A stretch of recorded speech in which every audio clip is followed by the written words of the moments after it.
Good morning. Let's go run 4 miles. 2 miles in. I'm feeling it. My legs are tired from the last couple of days from running since it's been 2 weeks off from my shoulder injury. But it's feeling good.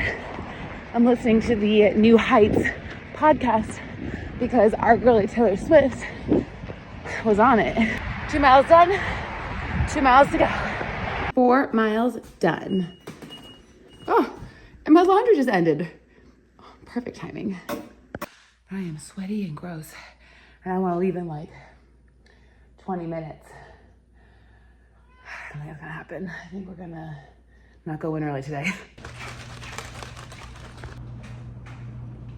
That was not a hard run.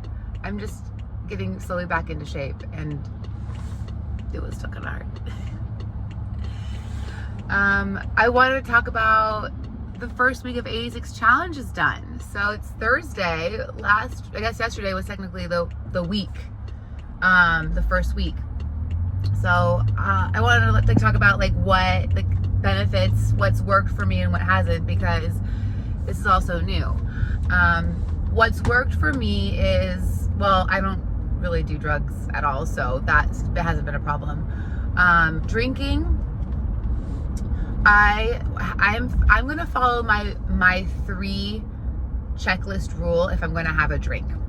I used to drink a lot back in the day. Now, because I'm marathon training and I'm older, I'm 35. A hangover is not something I really want to deal with. I don't really drink, but when I do, I follow my 3 checklist rules. Typically, I have to have one of the 2 to be able to drink. In this challenge, I'm going to say that all 3 have to be ticked off in order for me to be able to have a drink. So the 3 checklist, the 3 items are: you must be in a really good mood. I'm not drinking because I'm depressed or I'm sad, or angry or frustrated or stressed out. I'm having a drink because I am happy. That's 1. 2, there is a celebratory reason. So I hit 100K on Instagram recently. So that would be if I'm going out for a drink to celebrate that and I'm in a good mood and the 3rd parameter is also filled, then I'm going to say yes to that. But I'm not going to use that as an excuse for every single night. Oh, I hit 100K, let's celebrate. A one-time thing, right? So that, and then the 3rd one is it should be good quality. I'm not going to go and drink 99 bananas. You know what I mean? I will have top shelf liquor is fine. It doesn't have to be the most expensive, but it shouldn't be is all I mean. Unless the is at a very expensive place, is top shelf. Case by case, but you know what I mean. So good mood, celebratory reason, and good quality. And then that's kind of, I find, a very healthy way to enjoy an alcoholic beverage while still being able to enjoy your life, in my mind. So that's how I'm kind of using this challenge. Daily meditation. I'll be honest, I'm not sitting down and meditating. I am also just not a journaler, except for these daily vlogs. I'm kind of using these daily vlogs a bit like a journal, but I don't write things down. This is kind of a journal aspect where I am talking to you and just having chain of thoughts come through into video. Does that count? Probably not, but I have never done vlogging Monday through Friday before, daily vlogs of my life. So this is a new challenge for me. And it's just something I've always wanted to do. And I just thought this would be a really good opportunity for doing it, documenting my journey, becoming a head chef, and also this 86 challenge. So kind of a gray area there. What's been the hardest for me? Mindful eating is pretty good. And what else? Working out is obviously pretty good because I'm on my marathon training prep. So I feel pretty locked in on that. What has been the biggest challenge is the 30-minute digital detox before going to bed and after waking up. That's really hard. Really, really hard. because the first thing I grab is my phone. I grab to check an email, I grab to check phone, text messages. My boyfriend's out of town. I'm gonna see if he's like reached out to me, things like that. So digital detox, like doom scrolling, I've been pretty good about, but it's also because I've just been very busy, and I'm avoiding social media still because I'm trying to listen to the New Heights podcast because Taylor Swift is on it. I'm only like 40 minutes into it, which she has graced us with an almost 2-hour podcast. It's been pretty fun to listen to. So I've been avoiding social media because I don't want to get that ruined for me. I'm just trying to watch it on my own. So that's cool. I did get an email this morning, guys. Today is the last day for me to do my food handler's card. The exam thing basically expires tomorrow, so I have to take it today. I hope there's a proctored exam spot tomorrow for tonight. There probably is. It might be a late one. I just like completely forgot. Why are there like 4 Waymos in front of me?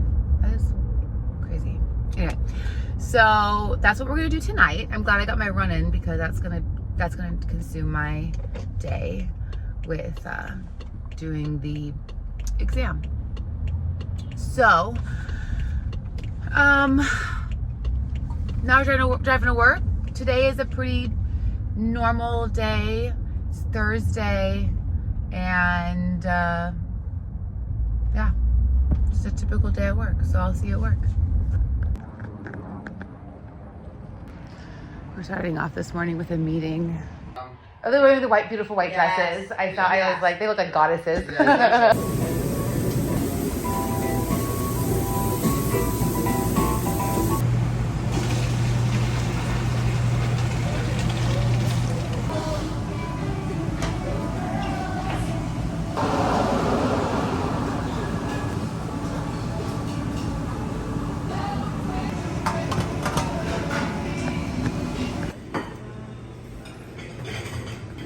Good food, as always. Good food, good company.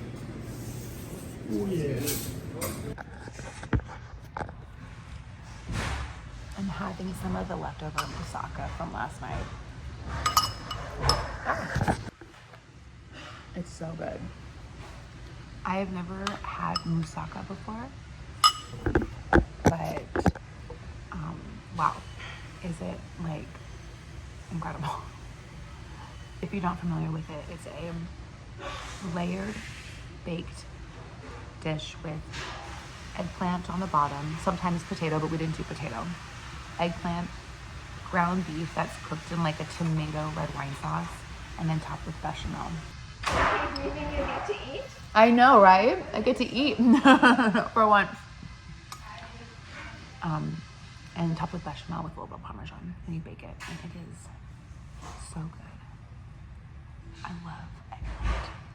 The secret is you salt the eggplant before to draw out some of the moisture, and then you fry it so you get a good like texture.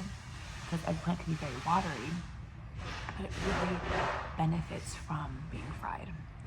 So is it super healthy? No, but it is a pretty low carb dish. It's really flavorful and really good. You need some inspiration, something different. Try moussaka or moussaka. Moussaka? I don't know how to pronounce it, but so good.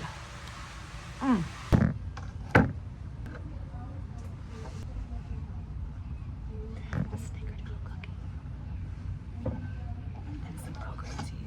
Nice little break outside. Let me show you my view.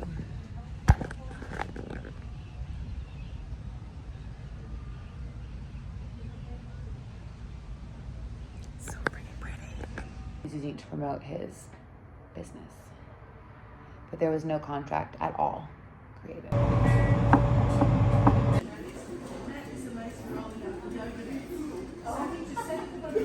I got the first unofficial discussion of me becoming the head chef, which like officially. Like I'm obviously operating as one, but it's been kind of a trial, like I've mentioned. But this was a conversation of looking over the job description, what it would mean working there, some of the benefits, the expectations, the long-term plans, and of course the most important part, the pay. So very exciting. I'm happy with what we discussed, and I think it's going to be really great. And I'm really, really excited about some awesome things to come. I'm tired, but good tired. I think because I got up this morning and ran. I am ready to get home and just relax and maybe watch some TV. I gotta get up early tomorrow because I have to run 7 miles. And it's gonna be a tough one. But nothing I can handle, right? I have not watched Overcompensating on Amazon. As a millennial, it is so nostalgic. It's about college life and a bit of coming of age, and the main character story about also coming out of the closet. But it's so nostalgic. Like they kind of post on Facebook. The girls are wearing like a tight shirt with a mini skirt with high heels. They're playing music from that era, and it's just so nostalgic. I did not have to take my food handler's exam, but I did get it rebooked. Thank God. But it won't be till probably next month. I have a year to take it, but I'm not going to do it until... Not going to wait a year, but anyway. Tomorrow we're running 7 miles. Marathon training is back. So I'll see you tomorrow for that.